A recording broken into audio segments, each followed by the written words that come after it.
أعوذ بالله من الشيطان الرجيم بسم الله الرحمن الرحيم وإذ أخذنا ميثاق بني إسرائيل لا تعبدون إلا الله وبالوالدين إحسانا وذي القربى واليتامى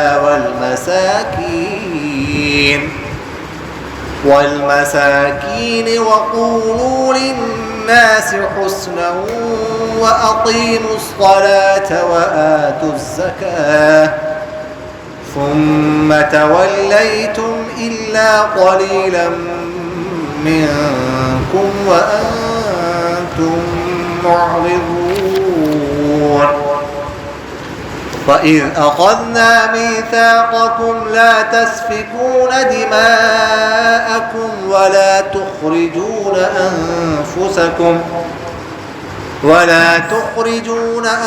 أنفسكم من دياركم ثم أقررتم وأنتم تشهدون صدق اللہ العظیم. سورۃ البقرہ آیت نمبر 83.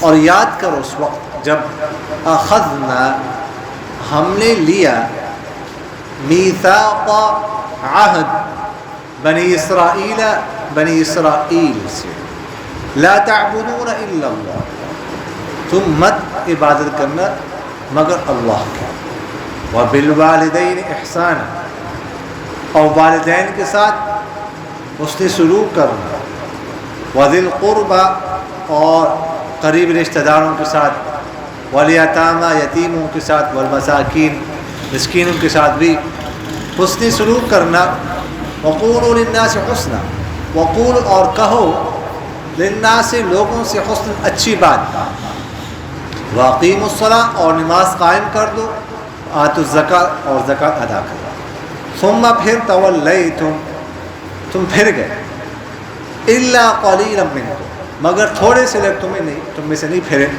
وانتم معرضون اس حال میں کہ تم اعراض کرنے والے منہ موڑنے والے. اور یاد کرو اس وقت جب اخذنا ہم نے لیا میثاقکم تم سے عہد پختہ لا تسفکون دماءکم کہ تم نہ بہاؤ گے دماءکم اپنے خون ولا تخرجون اور نہ نکالو گے انفسکم اپنے جانوں کو اپنے آپ کو من دیارکم اپنے گھروں سے ثم اقررتم پھر تم نے اقرار کیا وانتم تشہدون اس حال میں کہ تم اس پر گواہ تھے. اچھا جی سورہ بقرہ آیت نمبر 83. گزشتہ آیات میں بھی یہودیوں کی بنی اسرائیل کی زیادتیوں کا ان کی ناانصافیوں کا ان کی غفلتوں کا ان کی لغزشوں کا ذکر ہو رہا ہے. ان آیات میں بھی انہی کا ذکر ہے.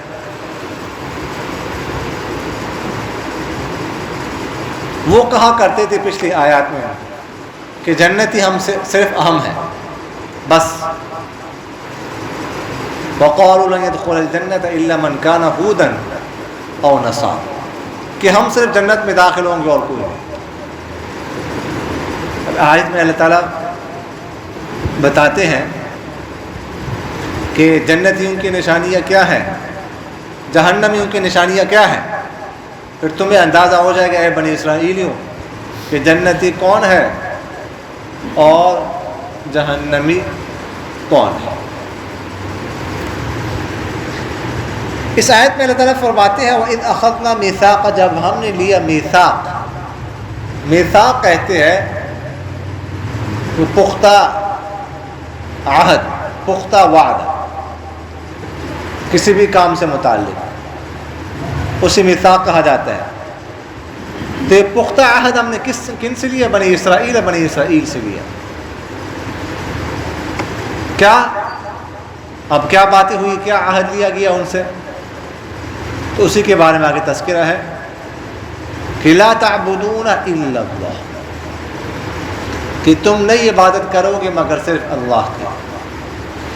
یہاں پر لا تعبدون اگرچہ نفی ہے لیکن نہیں کے معنی میں ہے کہ لا تعبدو، تم عبادت مت کرو مگر اللہ کی،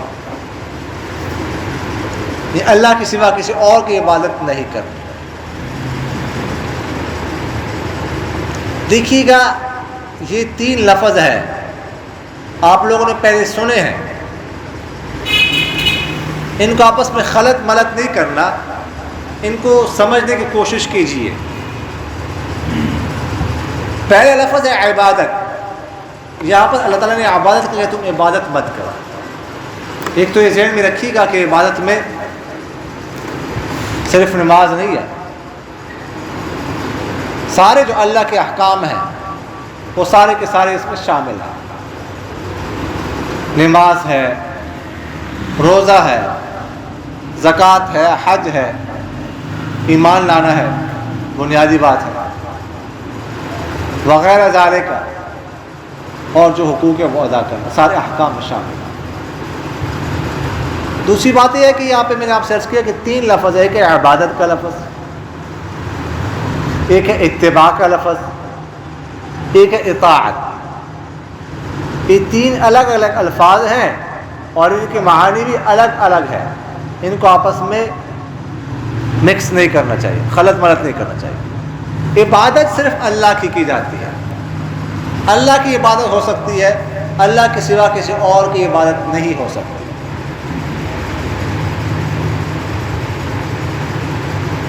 یہ ذہن میں رکھیے، حتیٰ کہ پیغمبر کی عبادت بھی نہیں ہو سکتی۔ تو جب آپ صلی اللہ علیہ وسلم کا وصال مبارک ہوا نا، تو ابوبکر صدیق رضی اللہ تعالیٰ نے ایک خطبہ دیا، لوگ بہت زیادہ پریشان تھے۔ حضرت عمر فاروق رضی اللہ تعالیٰ نے تو تلوار اٹھائی اور کہا کہ اگر کسی نے کہا کہ آپ صلی اللہ علیہ وسلم کا انتقال ہوا ہے، گردن اس کی اڑاؤں گا میں۔ یعنی یہ برداشت ہی نہیں کر سکتے کہ آپ صلی اللہ علیہ وسلم کا وصال ہو گیا، دنیا سے رخصت ہو گئے، ناقابل برداشت بات۔ تو اس وقت ابوبکر صدیق رضی اللہ تعالی عنہ نے ایک خطبہ ارشاد فرمایا، کہا من کان یعبد محمدا فإن محمدا قد مات ومن كان يعبد الله فإنه حي لا يموت۔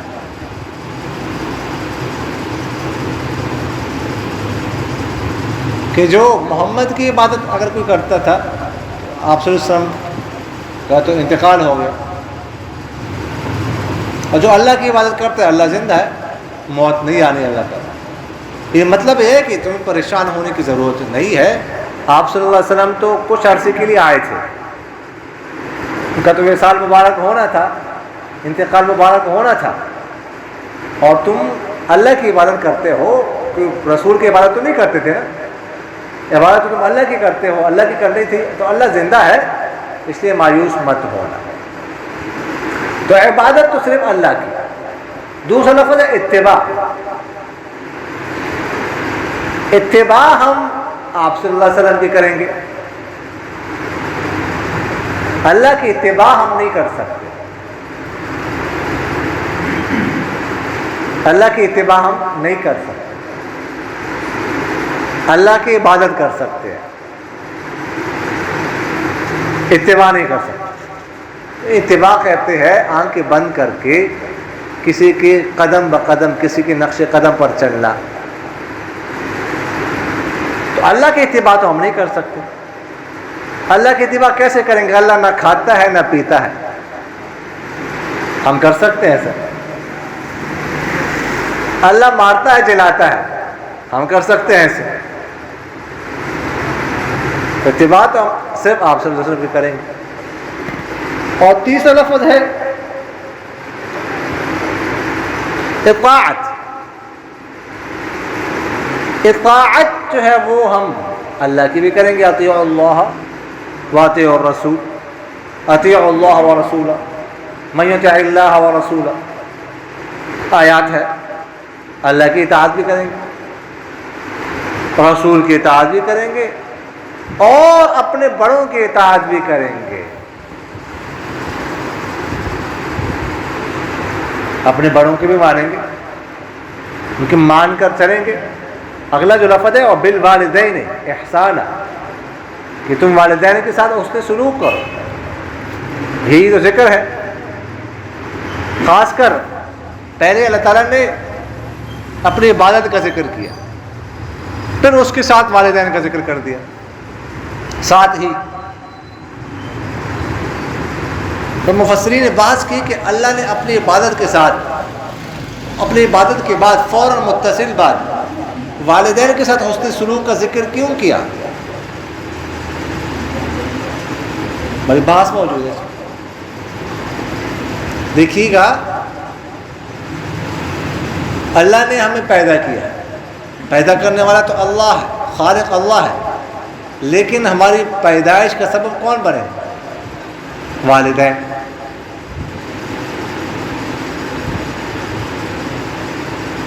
اور اس کے علاوہ والدین جیسے اللہ تعالیٰ انسان کو پالتا ہے بغیر کسی لالچ کے، والدین بھی انسان کو پالتے ہیں، اولاد کو پالتے ہیں بغیر کسی لالچ کے۔ اللہ تعالیٰ اپنی مخلوق کا بھلا سوچتا ہے، نقصان نہیں چاہتا۔ والدین بھی اپنے اولاد کی بھلائی چاہتے ہیں، نقصان نہیں چاہتے۔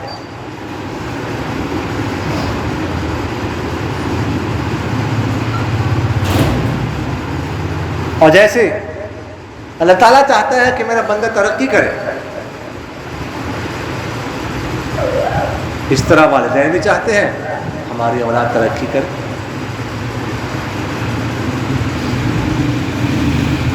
تو اسی وجہ سے اللہ تعالیٰ نے اپنے ساتھ، اپنے ذکر کے ساتھ والدین کا ذکر کیا کہ والدین کے ساتھ اس نے سلوک کرو، ان کی اطاعت کرو، لیکن ان کی اطاعت جائز کاموں میں، ناجائز کام میں نہیں۔ ناجائز کام میں کسی کی بھی اطاعت نہیں کر سکتا۔ لا طاعت لمخلوق فی معصیت الخالق، جہاں پر اللہ کی معصیت، اللہ کی نافرمانی لازم آ رہی ہے، وہاں پر کسی کی بات پہ نہیں ماننا، حتیٰ کہ والدین کی بات پہ نہیں ماننا۔ وَإِن جَاهَدَاكَ عَلَىٰ أَن تُشْرِكَ بِي مَا لَيْسَ لَكَ بِهِ عِلْمٌ فَلَا تُطِعْهُمَا، اگر والدین تمہیں ایسی بات پر مجبور کریں جو شریعت میں جائز نہ ہو، جس کے بارے میں تمہیں علم نہ ہو، فَلَا تُطِعْهُمَا، تو ہر کسی ان کی بات مت ماننا۔ تو والدین کی بات ماننی ہے، لیکن جہاں پر اللہ کی نافرمانی لازم نہ آتی۔ دیکھیں، ایک تو ہے فرض اور واجب۔ فرض اور واجب میں تو والدین کی بات، اگر وہ فرض اور واجب سے آپ کو روکتے ہیں تو اس میں تو والدین کی بات نہیں مان سکتے، آپ نہیں مانیں گے، مانیں گے تو گناہ ہو۔ مثلاً والدین آپ کو کہتے ہیں کہ تم نماز مت پڑھو، تم روزہ مت رکھو، تم حج مت کرو، تم زکوٰۃ ادا مت کرو،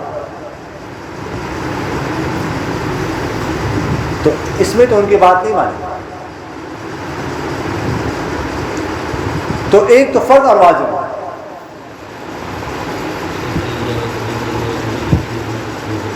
ٹھیک ٹھیک،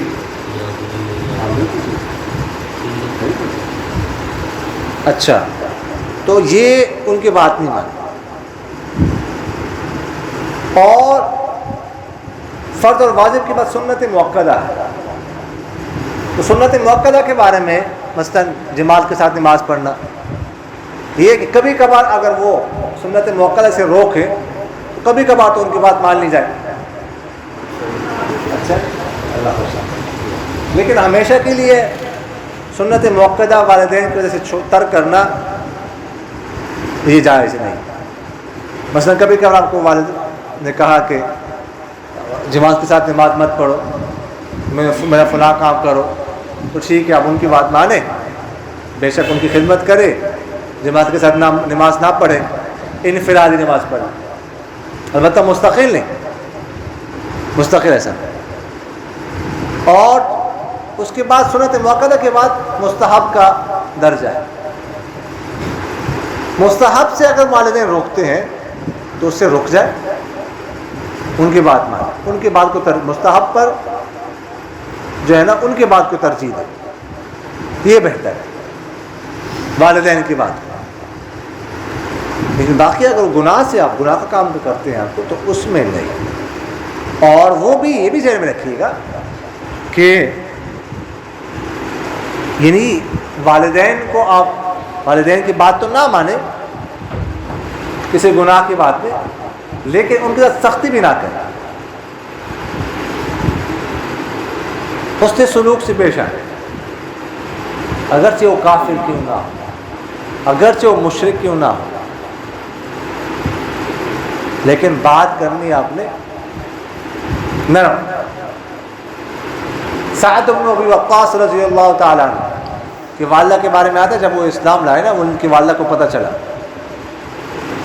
تو ان کی والدہ نے بھوک ہڑتال کی کہ جب تک تم اسلام سے نہیں پھرو گے میں کھانا نہیں کھاؤں. سعد بن ابی وقاص رضی اللہ تعالیٰ عنہ آ کر اپنی والدہ کو دیکھتے تھے، پھر واپس ہو جاتے تھے. دکھ ہے، تکلیف ہے، والدہ کھانا نہیں کھا رہے،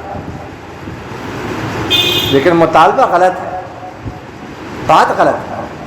انتظار کیا، جب وہ نہیں مانی تو سعد بن ابی وقاص رضی اللہ تعالیٰ عنہ نے ان سے کہا، اے والدہ، تیرا احترام اپنی جگہ پر، تیری عزت اپنی جگہ پر، تیرا وقار اپنی جگہ پر، لیکن یہ کام میں نہیں کر سکتا. آپ میں 100 جانیں آ جائیں اور میرے سامنے ایک ایک جان نکلے، آپ سے 100 زندگی آ جائیں، میرے سامنے 100 زندگی آپ سے نکلے، میں دیکھتا رہوں نکل رہی ہے، جان نکل رہی ہے، پھر بھی اسلام نہیں چھوڑ،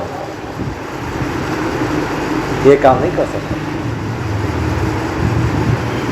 تو والدین کے ساتھ حسن احسان، یعنی یہاں پر ایک فعل جو ہے نا وہ محذوف ہے، ٹھیک ہے، احسن وغیرہ، یعنی گویا کہ مفعول مطلق بن رہا ہے کہ ان کے ساتھ جو ہے نا وہ حسن سلوک کرنا، یا تحسنون احسانا، ان کے ساتھ حسن سلوک کرنا، نرم رویہ سے بات کرنی ہے، چاہے وہ بت پرست کیوں نہ ہو، چاہے وہ بت تراش کیوں نہ ہو، لیکن انداز رویہ یہ نرم. وَذِي الْقُرْبَى، اور اسی طرح حسن سلوک کرنا ہے قریب رشتہ داروں کے ساتھ. قریب رشتہ دار،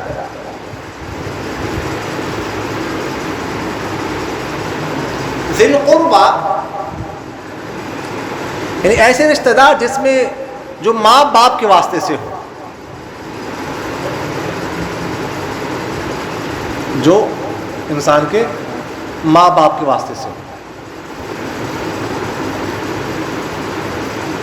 مثلا باپ کے واسطے سے پھپھی ہے، چچا ہے وغیرہ ذالک، ماں کے واسطے سے خالہ ہے، ماموں ہے وغیرہ، دونوں کے واسطے سے جب آئے، بھائی ہے، بہن ہے، اس میں دونوں کا واسطہ ہوتا ہے، تو ان کے ساتھ حسن سلوک کرنا. جن میں سے جو حاجت مند ہو ان کی حاجت کو پورا کرنا. اگر تینوں حاجت مند ہے تو جو زیادہ قریب ہے پہلے اس کو ترجیح دینے. مثلا بھائی جو ہے نا یا بہن، یہ ماں باپ دونوں کے واسطے سے ہیں، تو اس لیے ان کو ترجیح دینے دوسروں پر. اس کے بعد اگر مثلا تقابل ہے پھپھی اور خالہ کا، تو پھپھی قریب ہے خالہ کے بنسبت، ٹھیک ہے، ان کو ترجیح دینے. چچا ماموں، چچا قریب ہے ماموں کے بنسبت، ان کو ترجیح دینے. ہم تو سمجھتے ہیں نا، ہم تو خالہ کو پھپھی پر زیادہ جو ہے نا وہ ترجیح دیتے ہیں، لیکن اصلاً جو ہے نا قربت میں وہ پھپھی زیادہ قریب ہوتی ہے.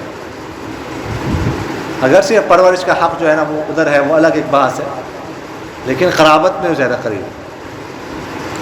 ان کا خیال رکھنا، حسن سلوک کرنا، اور اگر وہ حاجت مند ہے تو اپنی استطاعت کے مطابق ان کی حاجت کو پورا کرنا، ان کے ساتھ تعاون کرنا، یہ شریعت ہمیں اس کی تعلیمات دیتی ہے۔ والیتامہ، اور یتیموں کے ساتھ حسن سلوک کرنا۔ یتامہ یتیم کی جمع ہے۔ اگر کوئی یتیم ہے محلے میں، رشتہ داروں میں، تو اس کی جو ہے نا وہ اس کے کھانے پینے کا خیال رکھنا، اس کی تعلیم و تربیت کا خیال رکھنا، یہ کی ہے۔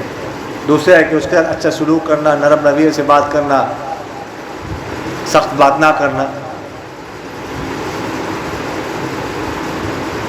یعنی جیسے خدا نخواستہ اگر ہمارے بچے یتیم ہو جائیں تو ہم کیا سمجھیں گے کہ ہمارے بچوں کے ساتھ کیسے سلوک کیا جائے۔ جیسے ہم چاہتے ہیں نا کہ ہمارے بچوں کے ساتھ سلوک کیا جائے، تو اسی طرح دوسرے یتیم بچوں کے ساتھ سلوک کرنا۔ جیسے اپنے بچوں کے بارے میں ہم چاہتے ہیں، اس طرح وہ بھی کسی کے بچے ہیں تو ان کے بارے میں بھی ایسے ہی جو ہے نا وہ سوچنا چاہیے۔ والمساکین، مساکین مسکین کی جمع ہے۔ مسکین کسی کہا جاتا ہے؟ دیکھیں دو لفظ استعمال ہوتے ہیں، ایک ہے مسکین اور ایک ہے فقیر۔ دونوں میں تھوڑا سا فرق ہے۔ مسکین کسے کہا جاتا ہے؟ مسکین کہتے ہیں جس کے پاس کچھ بھی نہ ہو، اور فقیر کہتے ہیں جو نصاب کا مالک نہ ہو۔ احناف کے زیادہ راجح تعریف یہ ہے، بعض حضرات نے اس کی برعکس تعریف بھی کی ہے کہ فقیر وہ ہے جس کے پاس کچھ نہ ہو، مسکین وہ ہے جو صاحب نصاب نہ ہو۔ لیکن پہلی تعریف جو میں نے آپ سے کی وہ زیادہ راجح ہے۔ اچھا، پھر یہاں پر سوال پیدا ہوتا ہے کہ وہاں پر جب وہ موسیٰ علیہ السلام اور خضر علیہ السلام کا جو واقعہ ہے کہ وہاں پر کشتی تھی، تو خضر علیہ السلام نے تختی نکالی ہوئی پاس، وہاں پہ کانت لمساکین، کہ وہ مسکینوں کی تھی، ان کے پاس تو کشتی تھی، ان کو مسکین کیسے کہا گیا؟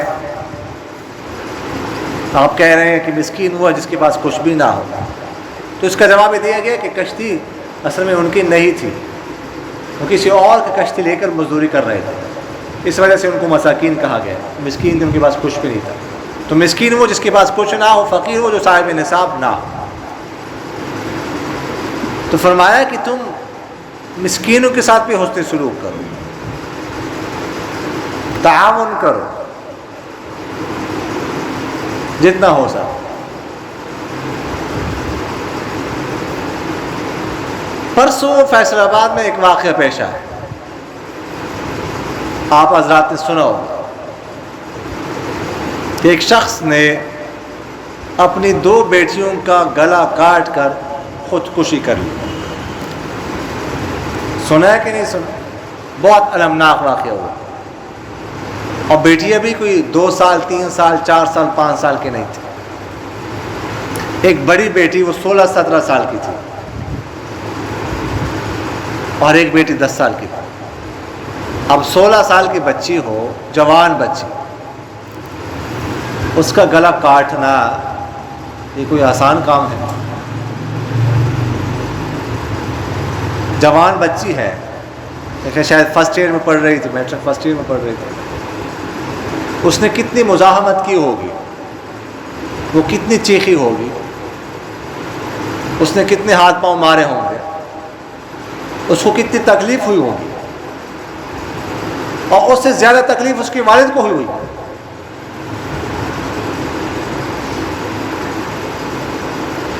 گلا کاٹنے کے بعد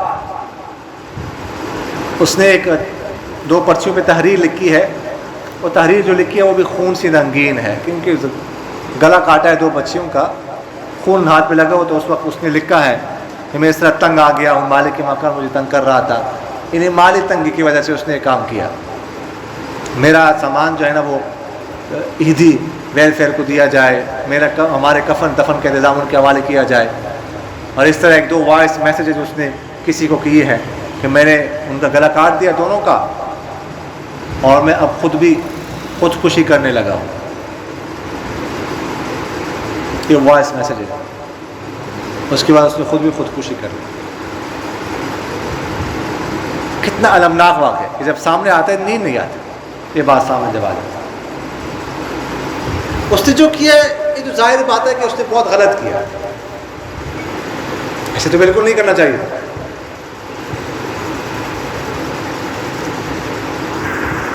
لیکن اس نے ایسا کیوں کیا یہ ہمیں دیکھنا چاہیے. کیوں کیا جی؟ مالی تنگی کی وجہ سے، بیوی کا انتقال ہو گیا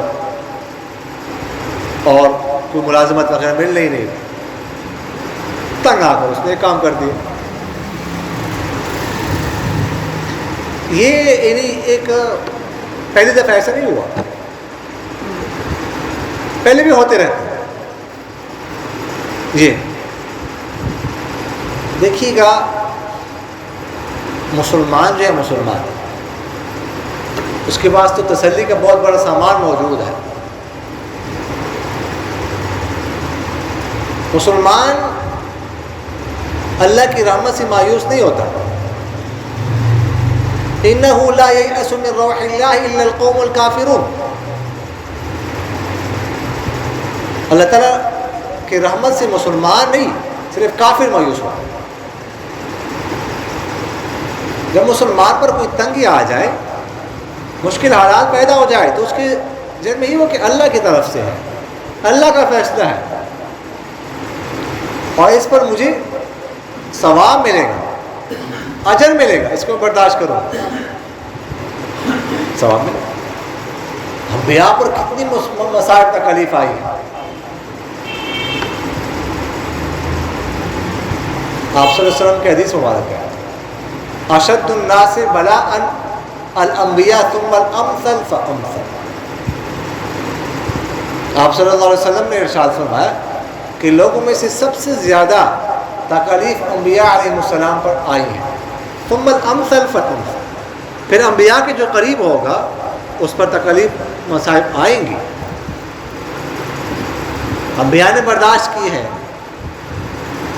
تو ہم کون ہوتے ہیں کہ خوشی غمی جو ہے نا، یہ تو زندگی کا حصہ ہے. انسان کی زندگی کے دو پہلو ہیں، یا وہ خوشی کے عالم میں ہوگا یا غمی کے عالم میں ہوگا. خوشی کے عالم میں ہو تو شریعت یہ کہتی ہے اس پر شکر کر.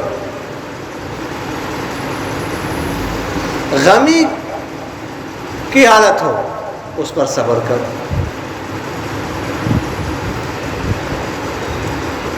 شکر کرو گے تو اللہ تعالیٰ فرماتے اور بڑھا دیں گے، ثواب بھی ملے گا. صبر کرو گے تو ڈبل اجر ملے گا. اس دنیا میں اس کا بدلہ مل سکتا ہے، ورنہ آخرت میں تو ملے گا ہی. تو انسان یا تو شکر کر رہا ہوتا ہے یا صبر کر رہا ہوتا ہے، یہ دونوں عبادت ہے، دونوں پر ثواب مل رہا ہے. خوشی کا عالم ہے، اللہ کا شکر ہے، اللہ نے دیا ہوا. غمی ہے، دکھ ہے، صبر ہے اللہ کی طرف سے، اللہ مجھے دیکھ رہا ہے.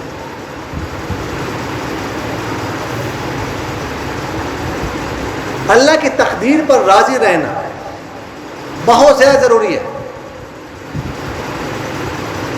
دیکھیے گا، دو لفظ ہیں، دو کام، ایک ہے تدبیر، ایک ہے تقدیر.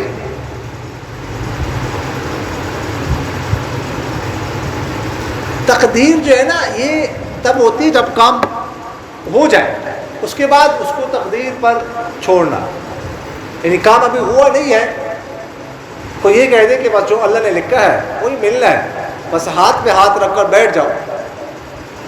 یہ غلط فہمی ہے، یہ بے وقوفی ہے، اور یہ بے عملی، یہ بات انسان بے عملی پیدا کرتے کہ عمل کرنا چھوڑ دو.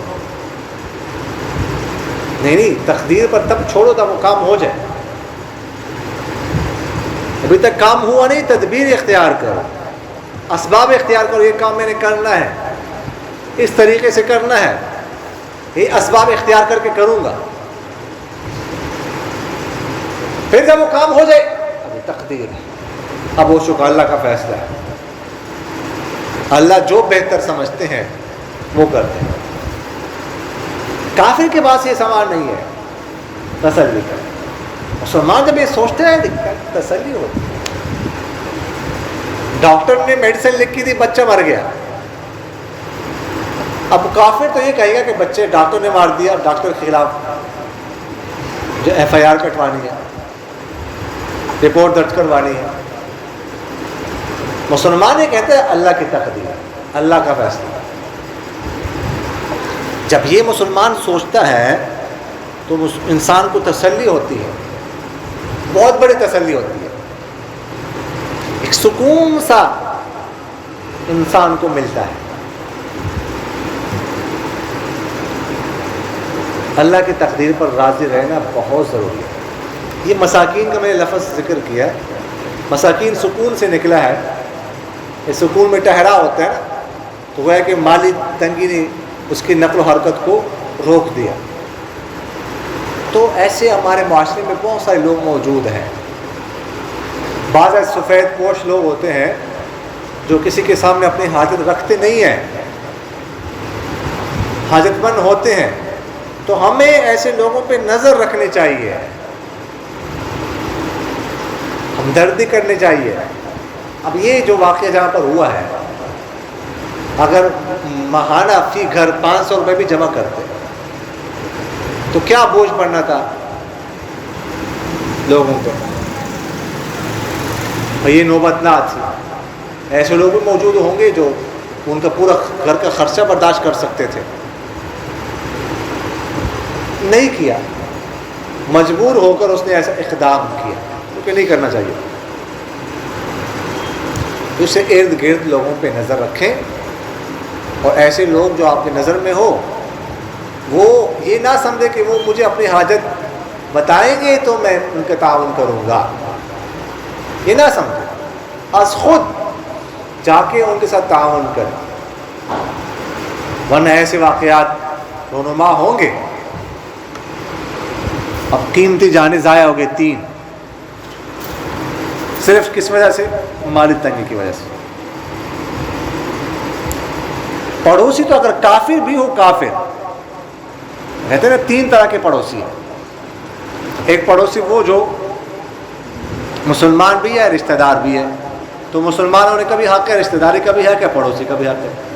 دوسرے قسم کے پڑوسی جو رشتہ دار تو نہیں لیکن مسلمان ہے, تو اس کے 2 حقوق ہیں. پہلے قسم کے پڑوسی کے 3 حقوق ہیں. اس کے 2 حقوق, پڑوسی ہونے کا حق اور مسلمانوں کا حق. اور تیسری قسم کا پڑوسی ہوتا ہے جس کا ایک حق ہوتا ہے, وہ ایک کافر پڑوسی, تو اس کا صرف پڑوس کا حق ہے.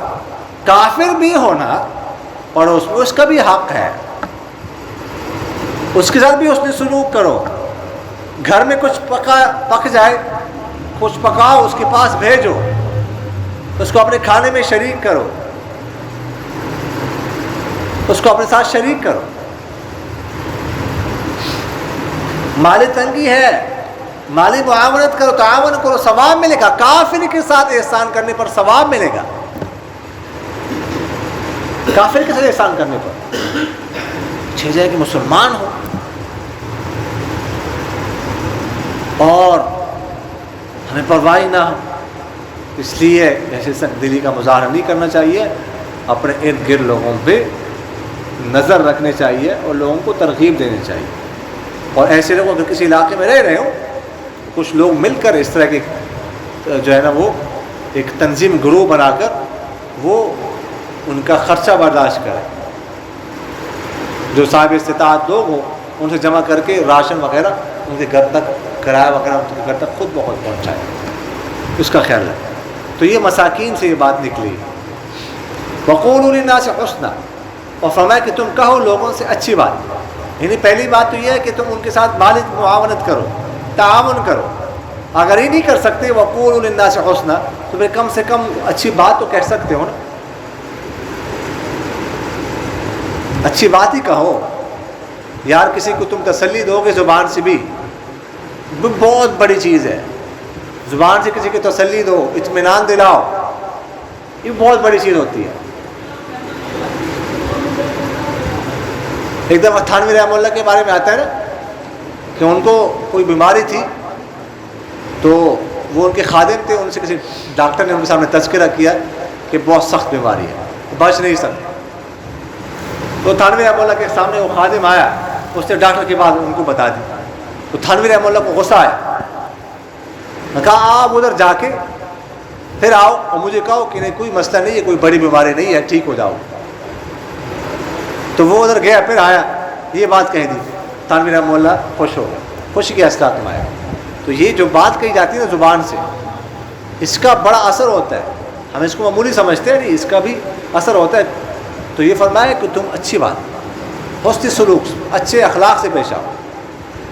حضرت موسیٰ اور ہارون علیہ السلام کو اللہ تعالیٰ بھیج رہے ہیں فرعون کے پاس، لیکن کہا جا رہا ہے وَقُولَا لَهُ قَوْلًا لَيِّنًا، کہ ان سے بات کرنی ہے اچھے طریقے سے، نرم لہجے سے بات کرنی. قَوْلًا لَيِّنًا، دو جلیل القدر پیغمبر ہیں، اور بات کس سے کرنی ہے؟ فرعون سے، جس نے خدائی کا دعویٰ کیا ہوا ہے، لیکن اس سے بھی بات کرنی ہے اچھے اخلاق سے، نرم لہجے سے. تو کافر سے بھی بات کریں آپ اچھے اخلاق سے. وَجَادِلْهُمْ بِالَّتِي هِيَ أَحْسَنُ، کافر سے بھی اچھے اخلاق سے بات کرنا، اس سے سلوک سے پیش آنا ہے، بد اخلاقی نہیں کرنی، گالی نہیں دینی. یہ شریعت کہتی ہے بات، یہ اخلاقیات ہے. وَأَقِيمُوا الصَّلَاةَ وَآتُوا الزَّكَاةَ، اور نماز قائم کرو، زکوٰۃ ادا کرو. بے شمار جگہوں پر اللہ تعالیٰ نے نماز اور زکوٰۃ کو ایک ساتھ ملا دیا ہے. ثُمَّ تَوَلَّيْتُمْ إِلَّا قَلِيلًا مِنْكُمْ، پھر اللہ تعالیٰ فرماتے کہ اے بنی اسرائیل تم اس سے پھر گئے.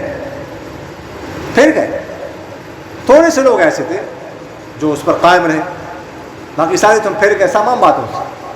یہاں تک کہ سرکار دو عالم صلی اللہ علیہ وسلم کی نشانیوں کو جانتے ہوئے، یعرفون کما یعرفون ابناءہم، ان کا بھی انکار کرتے. بہت تھوڑے سے لوگ تھے جنہوں نے نشانی کو پہچانا، عبداللہ بن سلام وغیرہ، تو وہ ایمان لے آئے آپ صلی اللہ علیہ وسلم پر، باقی پھر گئے. تو فرمایا وَإِذْ أَخَذْنَا مِيثَاقَكُمْ، اور جب ہم نے تم سے وعدہ لیا، تم سے یعنی بنی اسرائیل کو کہا جا رہا ہے جو آپ صلی اللہ علیہ وسلم کے زمانے میں تھے، یعنی تمہارے آباء و اجداد سے. وعدہ تمہارے آباء و اجداد سے لیا تھا، لیکن اصل ان سے وعدہ لینا ابھی تم سے وعدہ لینا کہ لا تسفکون دماء، یہاں پر بھی نفی ہے لیکن بمعنی نہیں ہے کہ تم نہیں بہاؤ گے خون. سفکن سفکن سکبن دونوں کا معنی ہے انڈیلنا، بہانا، کہ تم اپنا خون مت نہیں بہاؤ گے، اور تم اپنے آپ کو گھروں سے نہیں نکالو گے، خون نہیں بہاؤ گے اپنا. مطلب یہ ہے کہ اپنے لوگوں کو نہیں مارو گے، کسی کو قتل حق نہیں کرو گے. کسی کو قتل اگر تم کرو گے تو تمہیں قتل کیا جائے گا. تو کسی کو قتل کرنا گویا کہ اپنے آپ کو قتل کروانا ہے، تو یہ کام نہیں کرو. وَلَا تُخْرِجُونَ أَنفُسَكُمْ، اور اپنے آپ کو گھروں سے نہیں نکالو. اپنے آپ کو گھروں سے نکالنے کا کیا مطلب؟ یعنی اپنے لوگوں کو، اپنی قوم کے لوگوں کو، ان کو گھروں سے نکالنا، اپنے لوگوں کو اپنے آپ کو گھروں سے نکالنے والی بات ہے. اور ایک مطلب اس کا یہ بھی ہو سکتا ہے کہ تم ایسا کام کرو جس کی وجہ سے تمہیں جراوطن کیا جائے، وہاں سے نکالا جائے. تو اب نکال تو تمہیں حکمران رہا ہے، لیکن تم خود اپنے آپ کو نکلوا رہے ہو. تو ایسا کام مت کرو کہ تمہیں وہاں سے نکالا جائے، تمہیں وہاں سے جلاوطن کیا جائے اپنے گھروں سے. کوئی ایسا گناہ کا کام مت کرو. تو یہ ان کاموں سے ان کو روکا. یا یہ ہے کہ اپنے آپ کو گھروں سے مت نکالو، یعنی اپنے عائز و اقارب کو، کہ ان کو تم تنگ کرو، تکلیف پہنچاتے رہو، ایذا پہنچاتے رہو، اور وہ تنگ آ کر اپنے گھر چھوڑ کر چلے جائے تمہاری وجہ سے. تو تمہارے جو رشتہ دار ہیں، اگر تم ان کو نکالو گے تو وہ کہ اپنے آپ کو نکال رہے ہو، اپنا بازو کاٹ رہے ہو. رشتہ دار جو ہوتے ہیں نا وہ بازو ہوتے ہیں، بازو ثابت ہوتے ہیں انسان کا. افرادی جو قوت ہوتی ہے، افرادی قوت، یہ بھی اللہ تعالیٰ کی ایک نعمت ہوتی ہے. لوط علیہ السلام کے بعد جب آئے فرشتے نا، قوم کے لوگ آئے، اب آوی الی رکن شدید، اس وقت لوط علیہ السلام کو افسوس ہو کہ کاش کہ میرا کنبہ ہوتا، میرے خاندان ہوتا، اب آج میرے پشت پہ کھڑا ہوتا، تمہاری ضرورت نہ ہوتی، تم میرے پاس آتے کہ فرشتے ہمارے حوالے کر دو۔ تو خاندانی جو قوت ہوتی ہے، افرادی جو قوت ہوتی ہے، یہ بھی اللہ کی نعمت ہوتی ہے۔ معاشرے میں آپ کے پاس افرادی قوت نہیں ہے، آپ کے پاس مال نہیں ہے، آپ کی عزت نہیں۔ تو مال کا ہونا جائز طریقے سے، لیکن مال کی محبت دل میں نہ ہو، وہ نقصان دہ ہے۔ دنیا کے پیچھے پڑا رہا یار وقت انسان، یہ نہ، آخر مال بری چیز نہیں ہے، اور اس طرح افراد قوت بہت ضروری ہے۔ ہم کیا کر رہے ہیں؟ اپنے خاندان کو اپنے سے دور کرتے ہیں، یا ہم ان سے دور ہوتے ہیں اور دور رہتے ہیں بس۔ تو یہ عقل مندی کی نشانی نہیں ہے، یہ بے وقوفی کی نشانی ہے۔ اپنے خاندان سے جوڑنا، تعلقات قائم رکھنا، یہ بہت ضروری ہوتا ہے۔ اپنے لیے ہم کو فائدہ ہو کہ نہ مجھے فائدہ ہے۔ پھر بڑی مشکل میں جو ہے نا، مشکل جب انسان کو پیش آتی ہے تو پھر اپنے لوگ ہی کام آتے ہیں۔ تو یہ بنی اسرائیل کا جو ہے تذکر آگے بھی ہے، انشاءاللہ اگلے ہفتے اس حوالے سے مزید گفتگو عرض کی جائے گی۔ اللہ تعالیٰ عمل کرنے کی توفیق نصیب فرمائے، آمین۔ الحمدللہ رب العالمین والعاقبۃ للمتقین، والصلاة والسلام على خیر خلقہ محمد وعلى آلہ واصحابہ اجمعین۔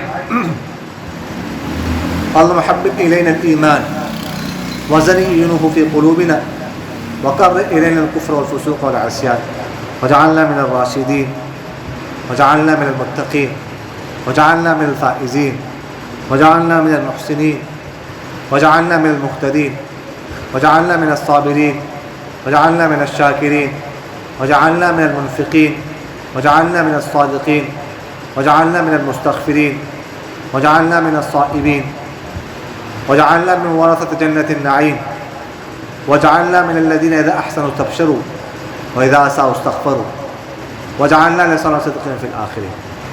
یا ذا الجلال والإکرام ہمارے تمام صغیرہ کبیرہ گناہوں کو معاف فرما۔ یا ذا الجلال والإکرام ہمارے تمام لغزشوں سے، تمام کمیوں سے، تمام کوتاہیوں سے، تمام غفلتوں سے درگزر فرما۔ یا ذا الجلال والإکرام ہمارے دل میں ہمدردی، غمخواری کا جذبہ پیدا فرما۔